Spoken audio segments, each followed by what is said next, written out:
They made me eat leftovers from the dog bowl, on Thanksgiving no less. The table was set with all the usual trappings: the crisp white linens embroidered with delicate autumn leaves, the silverware polished to a dull gleam, the pumpkin pie steaming on its porcelain plate, and the scent of roasted turkey mingling with cinnamon and cloves in the warm air, but my plate was nowhere to be found. Instead, my son-in-law, a man I had once trusted to be respectful, grinned at me with a kind of cruel amusement I had never seen before and said, "There's plenty left in the bowl," as if I were a stray dog who had no right to a seat at the table or the dignity that comes with it. The bowl he referred to was the plastic dog bowl, scuffed and dented, sitting on the floor in the corner of the kitchen where the family dog usually ate. I looked around the room, expecting someone, anyone, to stop this madness, to speak up for me, but the room was thick with silence, punctuated only by the quiet clinking of forks and the polite murmur of other family members. My daughter, Bethany, was sitting next to him, her face fixed in a tight smile that didn't reach her eyes. She didn't say a word. No one did. It was as if I had become invisible overnight, or worse, an object of mockery disguised as a joke. I could feel my cheeks burning, but the tears refused to come. Or maybe I just refused to let them fall. I turned away slowly and made my way to the guest room, a small cold space at the end of the hall where I had been relegated to sleep for the weekend. I closed the door behind me and pressed my face into a clean towel, sobbing silently as though I were trying to swallow the shame whole. I am 81 years old now, and I live in a modest bungalow on the outskirts of a town so small that most of my family doesn't even know it exists. It's a quiet place, surrounded by scrub pine and wildflowers, with a porch that creaks under the weight of decades, and windows that catch the morning light just right. I keep a few cats, strays mostly, who come and go as they please, and in the evenings, I cook for myself. I cook slowly with care, using recipes I've held on to for years, some scribbled in a fading notebook that belonged to my mother before me. My kitchen smells of rosemary and roast chicken, not of bitterness or regret. I have not spoken to Bethany in over 3 years now, and yet the echoes of that night, the humiliation and the cold dismissal, still follow me like a shadow I can never quite outrun. When people ask me how I came to be here, in this small, peaceful house, I tell them it's a story of being pushed to the edge and finding my way back from there. But the truth is far messier. It is a story of betrayal wrapped in the thin veneer of family gatherings, of a role quietly stripped away, piece by piece, until there was nothing left but a dog bowl and silence. Thanksgiving used to be my favorite holiday, a day I looked forward to all year, where the house buzzed with laughter and the clatter of plates, where my children and grandchildren gathered around a table overflowing with food and stories.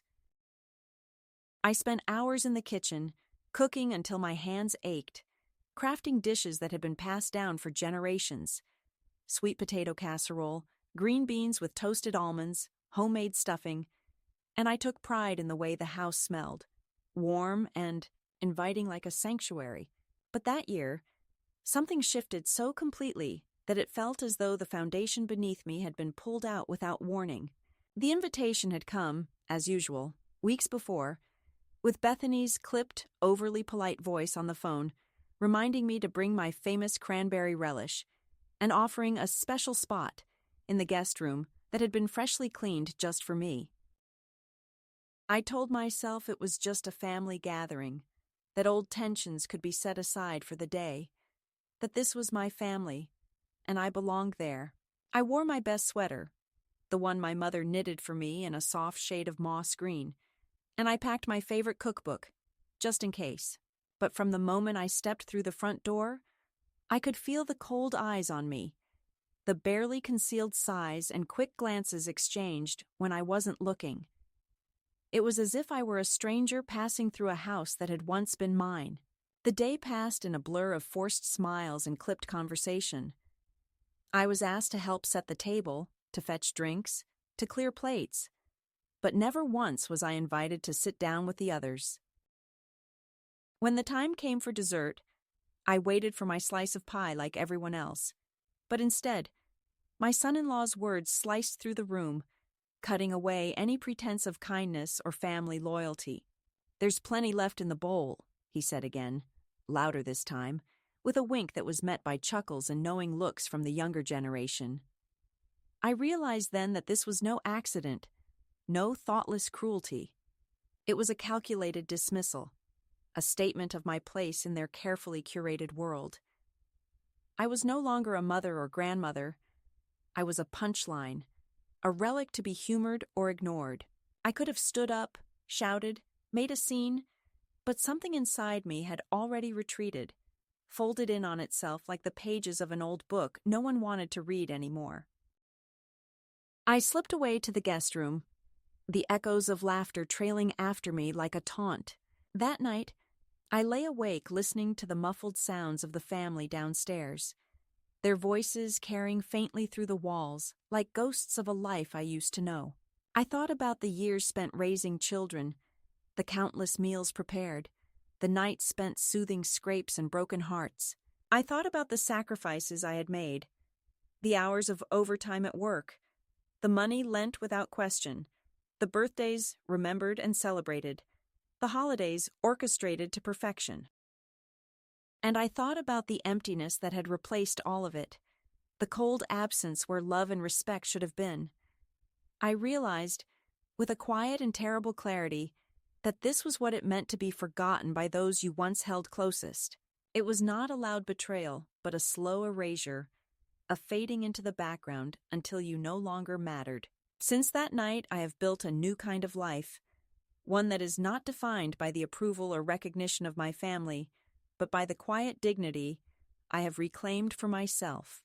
I have learned to cook for myself and savor my meals in solitude, to walk the streets of this small town with my head held high, to open my door to the stray cats who have become my companions and confidants. I have discovered that freedom comes not from the presence of others, but from the absence of those who diminish you. This house, with its creaking floors and wild garden, is mine in every sense that matters. Here, I am no longer invisible, no longer a punchline or an afterthought. I am simply me, an old woman who remembers who she is and refuses to be diminished again. The road to this place has been long and winding, marked by pain and silence, but it has brought me here to a quiet peace I had almost forgotten was possible. And so, I tell you this story not for pity or sympathy, but because if you have ever been made to feel less than, cast aside like yesterday's news or someone's inconvenient obligation, you are not alone. There is a way out of the shadows, a way back to yourself that does not require the approval of those who have turned away. It is a path that begins with the refusal to accept the scraps offered from a dog bowl and the courage to serve your own table, no matter how small or humble, with the respect you deserve. This is where my story begins. This is where I found my voice again. The moment that changed everything was not sudden like a thunderclap, but slow and deliberate, like the creeping chill of winter settling into the bones of a house long neglected. It began the moment I arrived at Bethany's for the Thanksgiving gathering, carrying my carefully packed dishes and a heart full of hope that maybe, just maybe, this year would be different. The house was bustling with energy, children running through the halls, the hum of conversations in the kitchen, the clatter of pots and pans mixing with laughter that sometimes felt strained, but was there nonetheless. I smiled as I entered, greeting faces both familiar and distant. But there was an undercurrent I could not ignore, a tension woven through the room like an invisible thread pulling tighter with every passing minute. I watched as my place in the family shifted from honored guest to tolerated spectator, and then finally to something else entirely, an inconvenience, a problem to be managed rather than a person to be cherished. Bethany, my daughter, was always the one who held the family together, or so I thought. But that afternoon, she moved through the rooms with a practiced ease that hid something brittle beneath the surface. Her smile was sharp-edged, rehearsed, And when she spoke to me, it was with a tone that was both distant and commanding, like a manager assigning tasks, rather than a daughter welcoming her mother home. She handed me a tray of appetizers and said, "Can you help me set this out in the living room? We want everything perfect before everyone arrives." There was no invitation to sit, no question about my comfort or what I might want. Instead, I was set to work, a ghost flitting between rooms, visible only because I was needed but never truly seen. I arranged the plates carefully, making sure the deviled eggs looked symmetrical, the cheese tray artfully displayed, but my hands shook slightly as I realized that this was no longer my family's celebration. It was a performance in which I was no longer a player, but an extra, waiting for a cue that would never come. The subtle erasure began long before the dog bowl incident, in the way conversations would hush when I entered a room, the way my name was mentioned only when necessary, and the way my opinions were met with polite nods but no real consideration. At the dinner table, my seat was moved to the far end, away from the center of conversation, as though my presence was a disruption to the carefully curated scene. I could feel eyes flicking away, smiles that didn't reach the eyes, and the quiet shuffling of feet as if everyone was waiting for me to disappear. My grandson, just 12 years old, leaned toward his father and whispered something that I caught out of the corner of my ear. "Why does Grandma always have to sit so far away?" The father's reply was a shrug and a muttered, "Just how it's always been." It was the first crack in the facade for me, a silent confirmation that the distance between us was no accident but a design. That evening, after the main courses were cleared away and the pumpkin pie was being sliced, I asked where my plate was. I had expected, foolishly, that someone would have saved me a serving, or that I might be invited to join in with the others. Instead, my son-in-law, whose name I hesitate to say aloud because his actions have forever tarnished it in my memory, looked at me with a twisted grin and said, "There's plenty left in the bowl." His eyes glinted with mockery as he gestured toward the dog's food bowl sitting in the corner of the kitchen, a plastic dish scuffed and stained from years of use. The room went silent, as if waiting to see how I would respond, but no one came to my defense. My daughter, Bethany, sat beside him, her smile fixed and fragile, as if she were trying to pretend this was all some terrible misunderstanding. But it wasn't. It was deliberate, a calculated act of cruelty disguised as humor. I felt the blood drain from my face, my hands clenching into fists at my sides. The shame and disbelief washed over me in waves, a tide that threatened to pull me under. I could have shouted, demanded respect, called out the injustice, but the years of quiet endurance and the weight of being unseen made me silent. Instead, I turned and walked away, each step heavier than the last. Later, in the solitude of the guest room, I sat on the edge of the bed and let the tears fall, finally breaking the dam I had held back for so long. The room was small and cold, the only warmth coming from the fading light outside the window and the distant sounds of laughter from the kitchen that felt like a cruel reminder of everything I had lost. I thought about the years of devotion I had poured into this family, the meals cooked, the holidays planned, the countless sacrifices made without complaint, and how it all seemed to have been reduced to a cruel joke. I thought about the quiet days after my husband passed, when I had hoped that my children would cherish me as I aged, that they would see me as a woman worthy of love and respect, not a burden or an afterthought. But instead, I had been cast aside, mocked in my own home, and left to eat from a dog bowl. That night, the betrayal was a heavy blanket wrapped tightly around my shoulders, and the loneliness was a chasm so vast it seemed to swallow me whole. In the weeks that followed, the silence from my family was deafening. Calls went unanswered, texts ignored, invitations to gatherings stopped arriving. I learned of family events through the whisper of conversations caught on the street, or through social media posts where I was never mentioned, never included. The once warm and vibrant connections had withered to brittle threads, fragile and easily broken. When I dared to reach out, my concerns were dismissed as oversensitivity or imagined slights. Bethany told me, with a voice that was both weary and sharp, "Mom, you're always making drama. Maybe it's time to stop." My other children remained silent, avoiding the uncomfortable conversations that might have acknowledged the rift growing between us. I felt the slow and steady erosion of my place in the family, a dismantling not with force, but with neglect, as though my presence was no longer welcome but tolerated only out of habit. Yet even in the midst of this heartbreak, a spark of something stubborn and fierce remained within me. I began to realize that this betrayal, this deliberate exclusion, was not the end, but the beginning of a new chapter. It was the moment when I could choose whether to continue living in the shadows cast by those who no longer saw me, or to step into the light of my own making.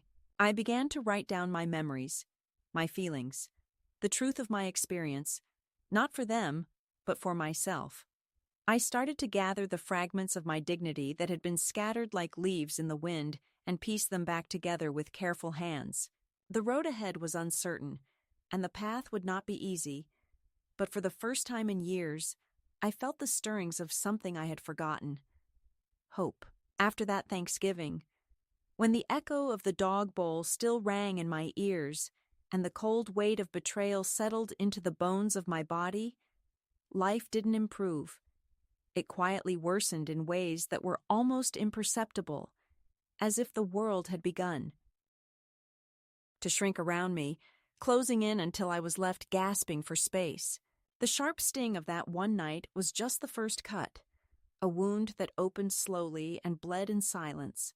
I found myself slipping further from the life I had known, not through dramatic confrontations or loud fights, but by the steady erosion of presence and significance, until I was nothing more than a ghost haunting the edges of my own family's world. At first I told myself it was temporary, that things would return to normal once the holidays passed, once the stress of family gatherings and busy schedules eased. But the phone calls began to taper off, the texts became infrequent, and the invitations stopped coming altogether. I sat by the window, watching the seasons change outside, waiting for the knock on the door that never came. The house, once filled with laughter and footsteps, grew quieter each day, and I learned to live with the silence like an old, unwelcome friend. My days blended into one another, a muted parade of routine and solitude, punctuated only by the soft purring of the cats who had become my constant companions. They were the only ones who seemed to notice when I sat still for too long, who nudged my hand with gentle insistence, reminding me that I was still here, still alive, still deserving of warmth. The slow slide into invisibility was not marked by dramatic gestures, but by the absence of small kindnesses that once held meaning. My grandson's graduation came and went without a word. The pictures posted online showed smiling faces, proud parents, and siblings celebrating together, but I was nowhere in the frame, nowhere in the story. When I asked my daughter about it, her voice was tight and careful. "It was a small ceremony, Mom. You wouldn't have enjoyed it." I wanted to argue, to tell her that I had dreamed of that day, that I had raised that boy with my own hands, that I deserved to be there. But the words caught in my throat, and instead I nodded quietly, swallowing the ache that had become a constant companion.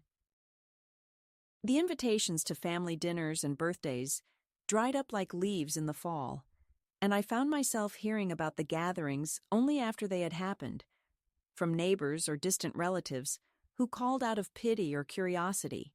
When I reached out to my children, hoping for a conversation that might bridge the widening gulf, I was met with excuses and dismissals. "Mom, you're too sensitive," Bethany said once, as if my pain were a fault to be corrected rather than a wound to be healed. My calls went unanswered, or were returned with clipped, distracted voices that made me feel like an interruption rather than a loved one. The quiet rejection was harder to bear than any harsh word.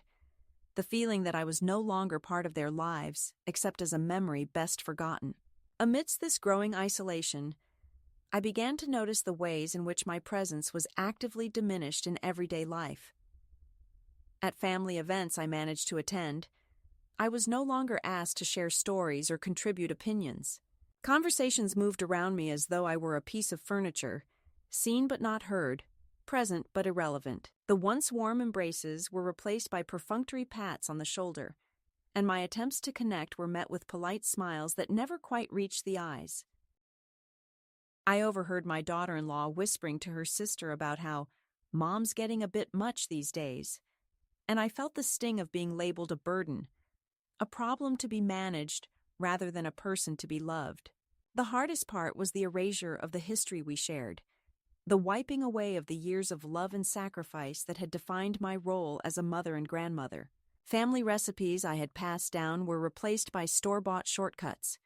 Heirlooms I had carefully preserved were packed away or given away without a word, and photographs of my children as babies, once proudly displayed, vanished from the walls. It was as if the story of who I was and what I had done was being rewritten by others, leaving me out of the narrative entirely. The weight of this loss pressed down on me, a quiet but relentless pressure that sapped my strength and clouded my days with a pervasive sadness. Yet even as the walls closed in, a small part of me refused to be swallowed by the darkness. I found solace in the routine of caring for myself and my cats, in the simple pleasures of a good book or a warm cup of tea. I began to take walks around the neighborhood, noticing the way the light fell on the trees or the sound of children playing in the distance. These small moments reminded me that life still held beauty, even if the family I had known no longer saw me. I began to write again, filling pages with memories and reflections, reclaiming my voice in the quiet sanctuary of my own thoughts. It was during one of these walks that I found the courage to make a decision that would change everything. I visited a small secondhand shop that had recently opened nearby, drawn in by the promise of something new, something different. Among the shelves cluttered with forgotten treasures, I found 4 plastic litter boxes, clean, unused, and oddly beautiful in their simplicity. I bought them without hesitation, carrying them home as if they were precious jewels. I scrubbed them clean, lining them up in my garage, each one a symbol of the quiet rebellion growing within me. These litter boxes were not just containers. They were a statement, a promise to myself that I would no longer accept the scraps offered to me, that I would find a way to serve my own table on my own terms. The weeks that followed were a mix of fear and determination. When Bethany called unexpectedly, inviting me to Thanksgiving again, I said yes. But inside I knew that this time I would not be the silent victim. I reached out to June, my only true friend, asking if she could lend me a folding table and some freezer space. The act of preparing my own dishes, on my own terms, was an act of reclamation. It was a quiet defiance against the slow erasure, a declaration that I still mattered, that I still had something to give. I was ready to serve them a meal they would never forget. The moment when I began to turn the tide, when I first felt the stirrings of agency and the quiet rebellion that would carry me forward, was not marked by grand gestures or dramatic confrontations, but by small, deliberate acts that slowly stitched together the frayed edges of my dignity. It was in the way I started to write things down, not for anyone else, but for myself. I bought a notebook with a plain leather cover and the word inventory embossed in gold letters across the front, a silent promise to hold myself accountable, to catalog not just what had been taken from me, but what I still had. The memories, the stories, the strength that had somehow endured beneath the weight of neglect and betrayal. Each evening, I filled its pages with fragments of my life. The countless meals cooked and shared, the birthdays celebrated, the sacrifices made in silence. Writing became a ritual of reclamation, a way to remind myself that my life was not defined by their indifference, that I was still here, still whole. Around that same time, I found myself drawn to a second-hand shop that had opened on the corner of my street. It was a curious place, cluttered with objects that seemed to carry their own histories. Faded photographs, worn books, delicate china chipped at the edges, and curiosities collected from lives lived and forgotten.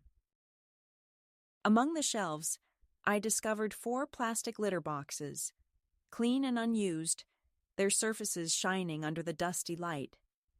It was an odd thing to buy, perhaps, but something about their simplicity and their starkness spoke to me.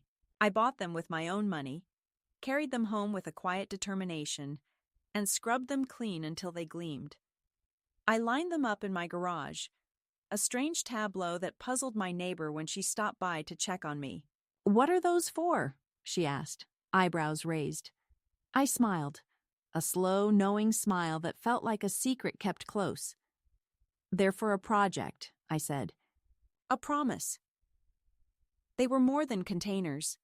They were symbols of a new chapter, a way to hold space for the dignity I refused to surrender. In the weeks that followed, I began to prepare for what I knew would be a confrontation, but one I was ready to face on my own terms. When Bethany called again, her voice hesitant but insistent, inviting me to another family gathering for Thanksgiving, I agreed, but with a calm resolve that surprised even me. I reached out to June, my only true friend and confidant, and asked if she could lend me a folding table and some freezer space. June did not ask questions. She simply said, "Of course," and offered a quiet strength that steadied me. The act of preparing my own dishes, cooking with care and intention, packing each meal into the litter boxes I had cleaned and lined with fresh cloth, was a sacred ritual. It was a declaration that I would no longer accept the scraps, the leftovers offered in contempt or neglect. I was ready to serve them a meal they would never forget, a feast that would hold a mirror to their cruelty. As I cooked, I found solace in the familiar rhythms of chopping, stirring, seasoning.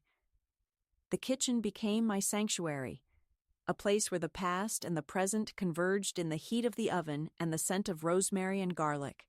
I made lasagna layered with rich tomato sauce and melted cheese, green beans almondine sprinkled with toasted almonds, candied yams glazed with brown sugar and butter, and a pumpkin pie that held the sweetness of autumn and memory.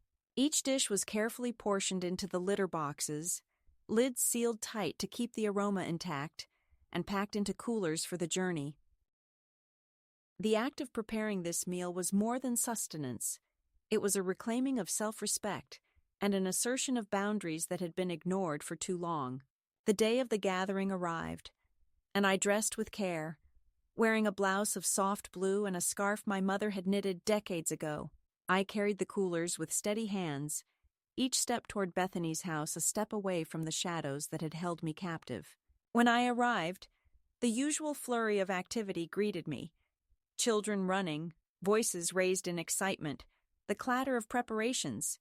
But this time, I held my ground. I set up my folding table at the edge of the dining room, away from the main table where the family gathered, and placed the covered litter boxes in a neat row. The room fell into a hush. A collective breath held as eyes shifted toward the curious sight. Bethany approached, her face a mixture of confusion and thinly veiled anger. "What is this?" she asked, voice low but sharp. I looked at her steadily and said, "This is the meal you offered me last year." I lifted the lids one by one, revealing the carefully prepared dishes, each served in the clean litter boxes that had become symbols of the indignity I refused to endure again. Silence hung heavy in the air, broken only by the shuffle of feet and whispered exclamations. The laughter and mockery of the past year were replaced by a stunned quiet, a reckoning that I did not need to voice with words. The food was good, better than anything they had prepared, and the gesture spoke volumes. I watched as faces shifted from shock to discomfort, some flushed with embarrassment, others hard with anger. But I did not waver. I let them absorb the message in their own time. In the days that followed, I felt a shift within myself that no words could fully capture. The act of standing up, of serving my own meal in a way that could not be ignored, ignited a flame of confidence and self-worth that had long been smothered. I realized that reclaiming my dignity was not about making others understand or apologize, but about honoring myself and the life I had lived. The litter boxes remained in my garage for a time, a reminder of the moment I stopped waiting for validation and began living for myself. It was the midpoint of my journey, the turning point where silence gave way to voice, invisibility to presence, and resignation to quiet rebellion. From here, the path would not be easy, but it would be mine to walk. The days that followed my silent yet unmistakable declaration with the litter boxes were a strange mixture of calm and storm, of outward peace and inward turmoil, of hope flickering alongside the shadows of past wounds that refused to fully heal. It was as if the air itself had shifted, carrying with it the heavy weight of unspoken tensions and the fragile tremors of change. The family, for the first time in years, was aware that the woman they had tried to erase was no longer willing to disappear quietly, and their reactions came in waves, some hesitant, some sharp, some wrapped in the guise of concern but laced with control. The quiet rebellion I had begun was now a living thing, stirring old fears and resentments, but also opening cracks through which light might enter. It started with a letter from Kieran, my eldest grandson, the one whose gentle spirit had always been a balm to my weary heart. His handwriting was uneven, a mix of youthful hope and uncertain courage, but the words were clear and sincere. He wrote of missing me, of not understanding why I had withdrawn, and of wanting to reconnect without the weight of past grievances hanging over us. His letter arrived on a morning thick with mist, slipped quietly under my door by the postman whose face held a knowing kindness. I held the letter close for a long time, feeling the soft warmth of connection amid the cold distances that had grown between us.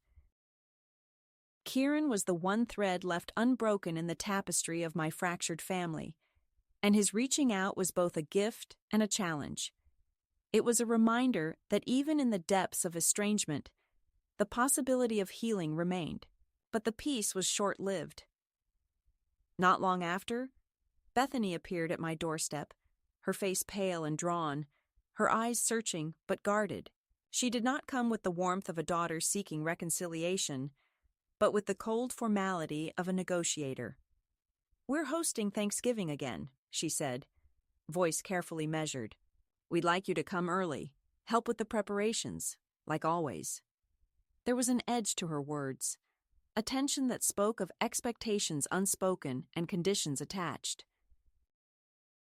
I looked at her steadily and replied, "I'll come, but this time I will not be invisible."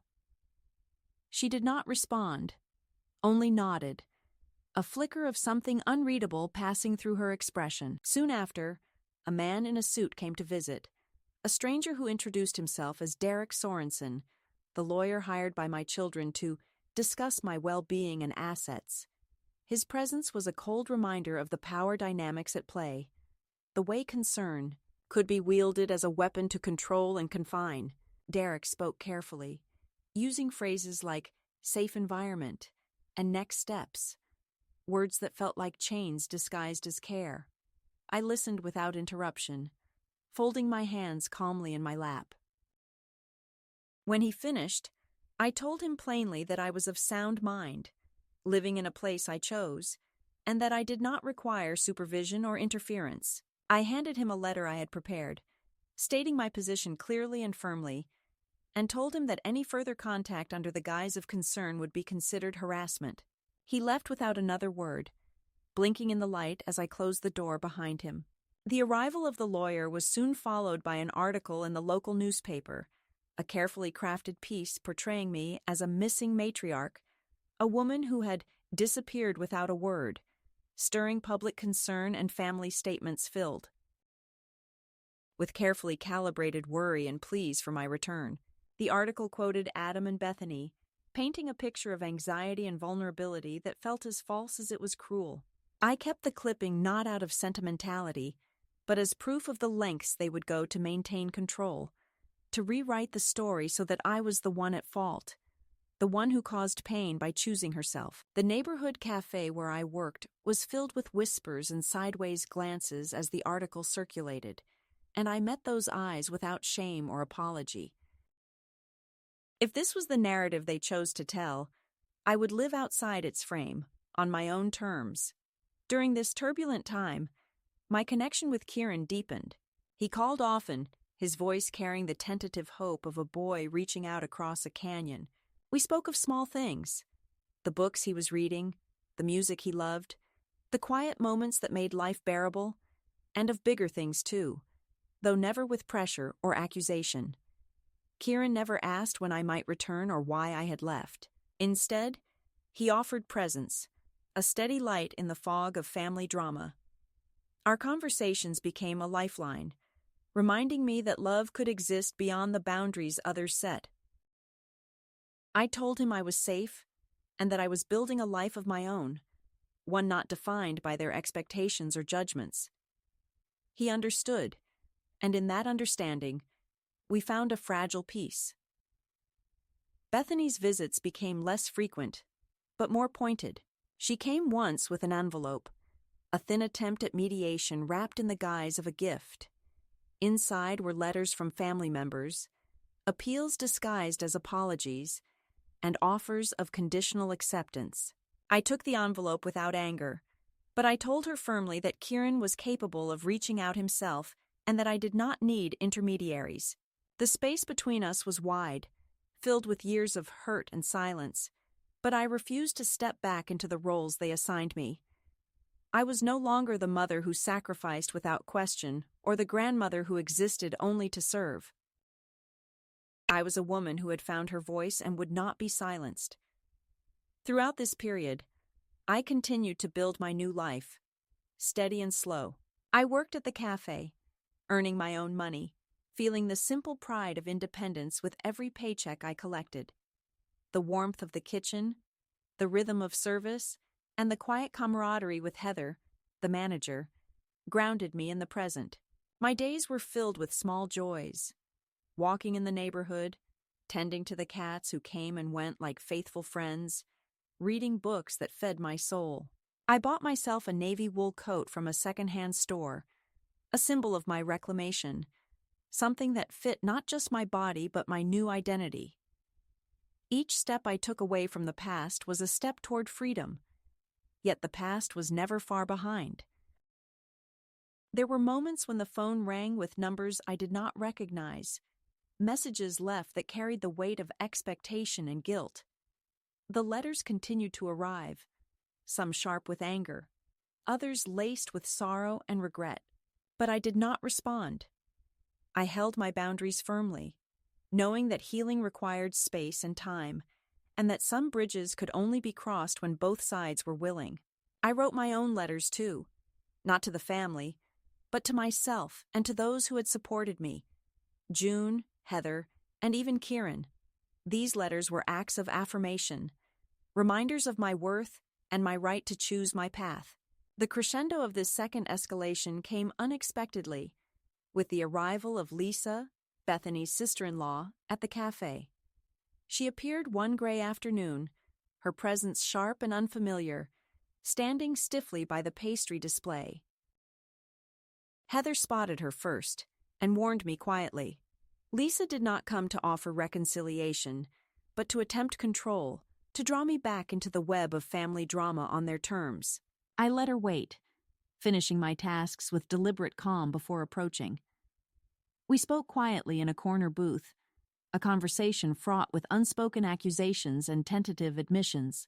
Lisa confessed to the panic and chaos of the past year, the frustration of managing children and appearances, and the fear of losing control. Her words were weary, small, and for the first time, genuine, but they were not enough to undo the damage or erase the years of neglect. I told her I was no longer the shadow they cast behind closed doors, no longer the woman who waited silently for approval or acceptance. I was my own person now, and I had learned to stand without them. Lisa left without finishing her coffee, and I watched her go with a quiet sense of closure. That night, I sat with June on the porch, wrapped in blankets against the chill, and we spoke of endings and beginnings. She asked gently if I would see them again. I shook my head. No, I said. I'll see Kieran, but on my time. June nodded, understanding that some ties are chosen and some are broken, and that freedom sometimes means walking away from what you thought was forever. The day I decided to send the final letter was the day I truly stepped across the line from being a silent victim to becoming a woman who claimed her power back in full. It wasn't a day marked by fanfare or public announcement, but a quiet morning bathed in soft sunlight filtering through the curtains of my small bungalow. The kitchen table was cluttered with papers, drafts and discarded sentences, my pen poised over the crisp sheet where my words would finally take shape. I thought about everything that had led me here. The betrayals, the silences, the slow unraveling of the family ties I once believed unbreakable. But I also thought about the life I was building now, fragile and new, a life forged from pain but tempered by resilience. This letter would be my boundary and my declaration, clear and unyielding. I wrote to Derek Sorensen, the lawyer, the man who had come between me and my family with his carefully crafted concerns and thinly veiled threats. The letter was succinct but firm, a legal statement wrapped in the calm assurance of a woman who knew her rights and her worth. I stated that I was of sound mind, living safely and independently, and that any further attempts to interfere in my life would be regarded as harassment. I made it clear that I had retained legal counsel of my own, and that I was no longer willing to be controlled or questioned under the guise of care.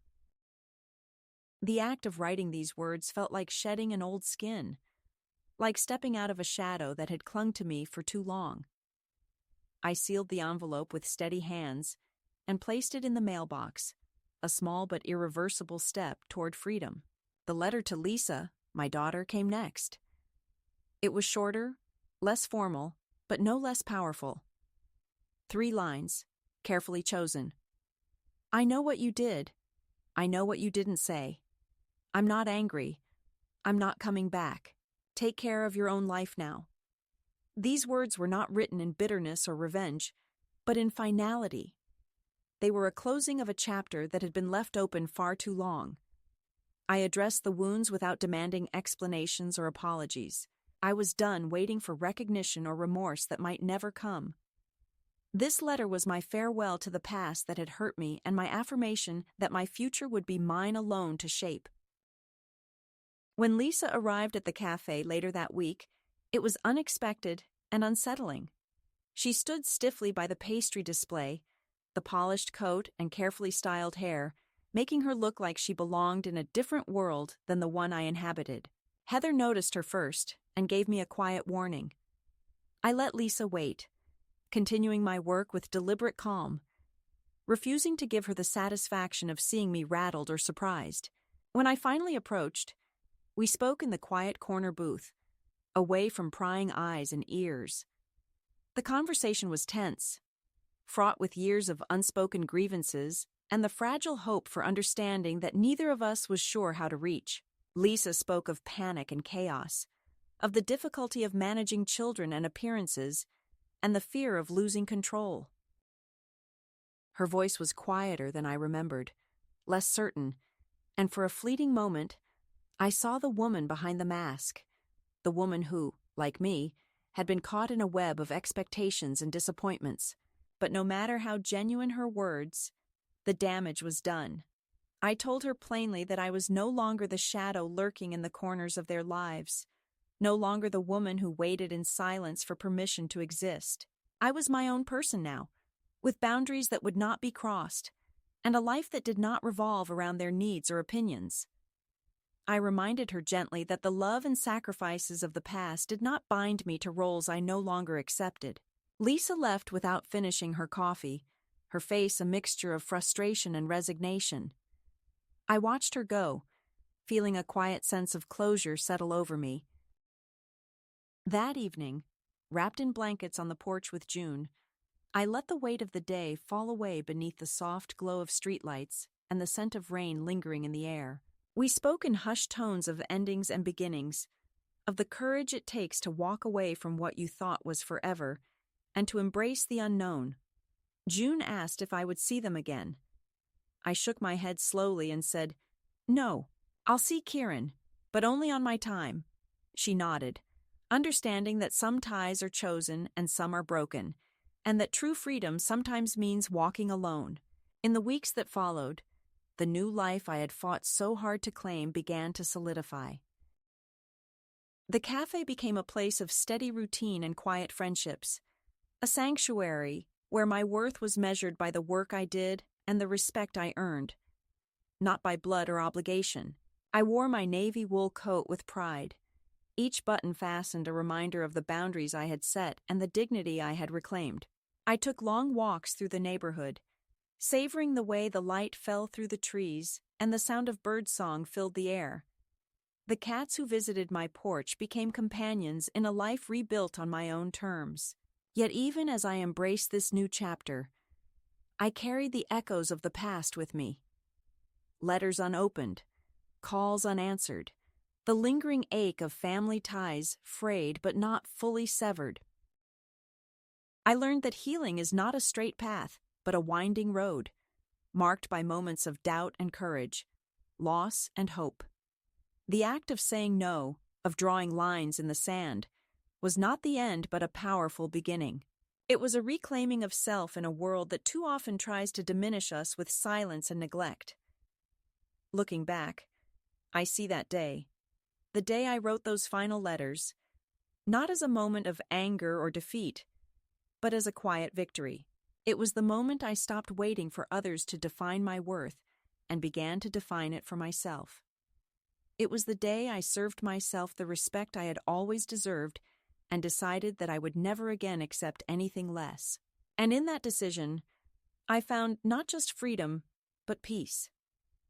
The quiet after the storm settled over my life like a soft blanket, warming the parts that had been chilled for so long. The days began to blend together, not in a haze of confusion or loneliness, but in a steady rhythm of purpose and peace.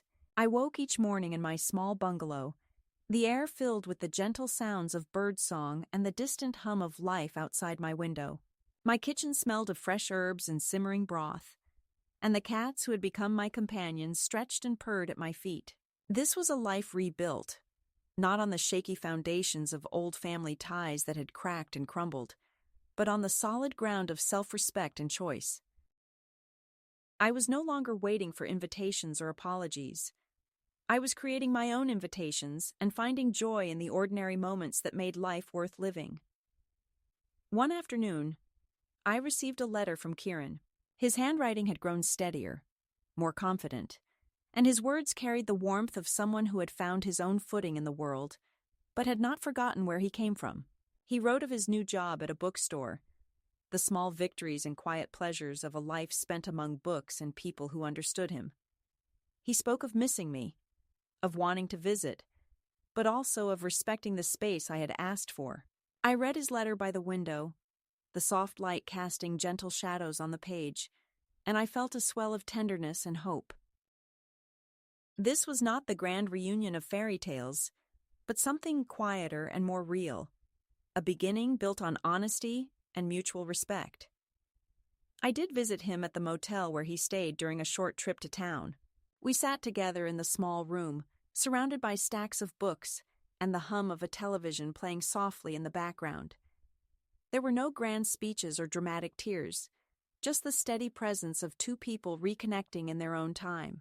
He showed me the poems he had underlined, the ones that reminded him of me, and I felt the fragile bridge between us strengthen with each shared smile and gentle word. It was a meeting not of demands or expectations, but of quiet understanding and the kind of love that waits patiently for wounds to heal. Back in my bungalow, the rhythm of my days continued to grow richer. I took long walks through the neighborhood, savoring the way the light fell on the trees and the scent of lilacs in the air. I tended to the garden, planting bulbs that would bloom in the spring, a symbol of the new life I was cultivating. The cafe where I worked became a place of steady friendship and respect, where Heather and I shared quiet jokes and the satisfaction of a job well done. The navy wool coat I had bought for myself hung by the door, a daily reminder of the woman I had become. Strong, dignified, and unafraid to stand alone. One evening, June and I attended a community potluck at the local church basement. It was a gathering of neighbors, most of whom I had never met, but who welcomed me with smiles and warm conversation. I brought a sweet potato cake, a recipe handed down from my mother, and as I shared it around the table, I felt a sense of belonging that was new and unexpected. We laughed and talked about everything and nothing, the noise and chatter filling the room like a balm to my soul. For the first time in years, I was part of something that did not ask for proof of my worth, something that accepted me simply because I was. At home that night, wrapped in a quilt and listening to the soft breathing of the cats curled at my feet, I wrote a letter to myself. I taped it inside my dresser drawer, a secret message to the woman who had waited too long for someone to save her. You held the key all along, I wrote. They let go first, and you finally let go back. Look at the life that opened. Well done. The words felt like a benediction, a closing of one chapter and the opening of another filled with promise. Sometimes, in the quiet moments, I think of Bethany and the others, of the life I left behind and the pain that came with it. But I do not carry anger or bitterness anymore. I carry peace, a hard-won, steady peace that comes from knowing I chose myself when no one else would. I know that not all wounds heal, and not all relationships mend. But I also know that the most important relationship I have is the one I have with myself. This is my story, a story not of defeat, but of quiet strength, not of endings, but of new beginnings. If my journey reaches you in a moment when you feel small or forgotten, know this: you are not alone. You have the power to step away from the shadows and into the light of your own making. You have the right to be seen, to be heard, and to be loved, not as an obligation or an afterthought, but as the whole, worthy person you are. When you are ready, take that step. And when you do, come back and tell me. I'll be here, listening, waiting, and cheering you on.